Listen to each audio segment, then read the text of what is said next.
I will never underestimate the power of habits after learning this. Welcome to Speak. If you enjoy our content, please subscribe to our channel and hit the notification bell to stay updated. Those pesky bad habits that we just can't seem to shake. Whether it's reaching for a sugary snack when we're stressed or endlessly scrolling through social media, these habits can leave us feeling stuck and frustrated. But why is it so hard to break free? The answer lies in the powerful cycle of triggers, behaviors, and rewards that underpin habit formation. This cycle starts with a trigger, which could be an emotion, a situation, or even a time of day. This trigger then prompts a particular behavior, which is the habit itself. Finally, the behavior leads to a reward, which reinforces the habit loop and makes it more likely to occur again in the future. For example, imagine you're feeling anxious about an upcoming presentation. This feeling of anxiety triggers you to reach for a cigarette, the behavior. The nicotine in the cigarette provides a temporary sense of relief, the reward, reinforcing the connection between anxiety and smoking. Over time, this cycle becomes deeply ingrained in our brains, making it increasingly difficult to resist our habits even when we know they're not good for us. When we try to break a bad habit, our first instinct is often to rely on willpower. We tell ourselves we're just not going to do it anymore, that we're stronger than our cravings. But anyone who's tried this approach knows that willpower alone is rarely enough. The problem is, willpower is a limited resource. When we're stressed, tired, or overwhelmed, our willpower reserves are depleted, leaving us vulnerable to those tempting habits.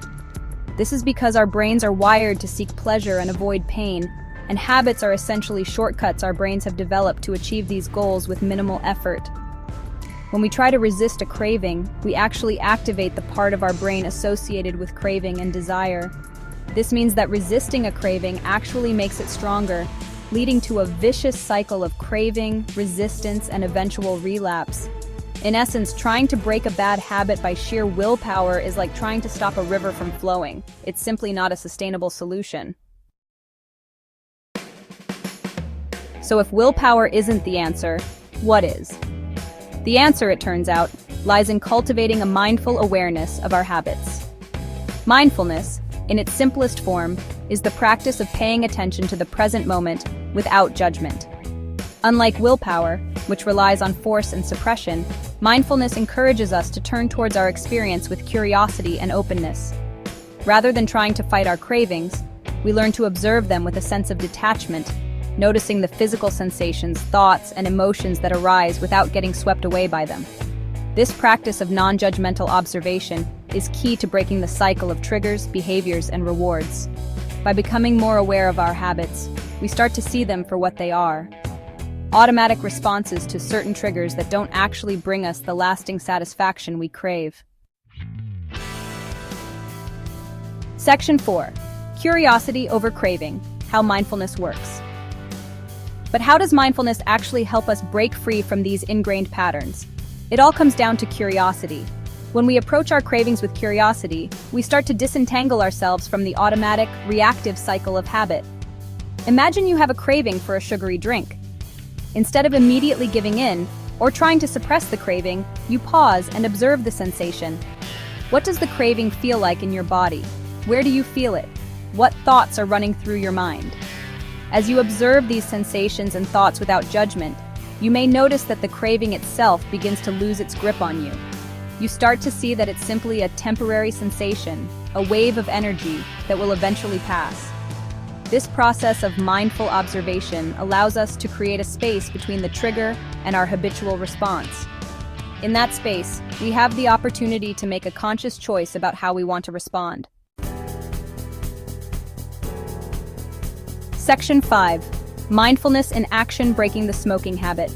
The power of mindfulness in breaking bad habits has been demonstrated in numerous studies, particularly in the realm of addiction recovery. For example, research has shown that mindfulness training can be as effective as traditional smoking cessation programs, if not more so. In one study, smokers who participated in a mindfulness-based program were more likely to quit smoking than those who received standard treatment. The mindfulness group learned to pay attention to their cravings without judgment, noticing the physical sensations and thoughts associated with smoking. This mindful awareness helped the participants to disidentify from their cravings. recognizing them as temporary urges rather than overwhelming desires. As a result, they were better able to resist the urge to smoke and break free from their addiction. Section 6. Rewiring the brain, the neuroscience of mindfulness and habit change. The effectiveness of mindfulness in breaking bad habits isn't just anecdotal, it's backed by solid neuroscience. Mindfulness practice actually changes the structure and function of our brains, particularly in areas related to self-control, habit formation, and stress response. One key brain region involved in habit formation is the striatum, which is part of the brain's reward pathway. When we engage in a rewarding behavior, the striatum releases dopamine, a neurotransmitter associated with pleasure and motivation. This dopamine release strengthens the connection between the trigger, behavior, and reward, making the habit loop more automatic. Mindfulness practice has been shown to reduce activity in the striatum, weakening the hold of habitual behaviors. At the same time, it strengthens the prefrontal cortex, the part of the brain responsible for planning, decision-making, and self-control. This shift in brain activity allows us to make more conscious, deliberate choices, rather than being ruled by our autopilot responses. Section 7. From overeating to phone addiction, mindfulness for everyday habits. The beauty of mindfulness is its versatility.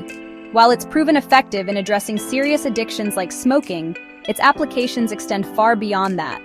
Whether you're struggling with overeating, procrastination, excessive phone use, or any other ingrained habit, mindfulness can provide a powerful toolkit for change. The key is to apply the same principles of mindful awareness and curiosity to any habit you wish to change. Start by noticing your triggers. What situations, emotions, or times of day tend to precede the unwanted behavior? Then, pay attention to the behavior itself.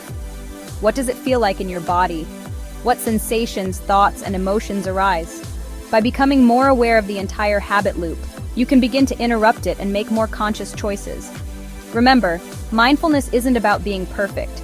It's about bringing a gentle, curious awareness to your experience, moment by moment. So if you're ready to break free from the grip of bad habits, try incorporating mindfulness into your daily life. You might be surprised by the transformative power of simply paying attention.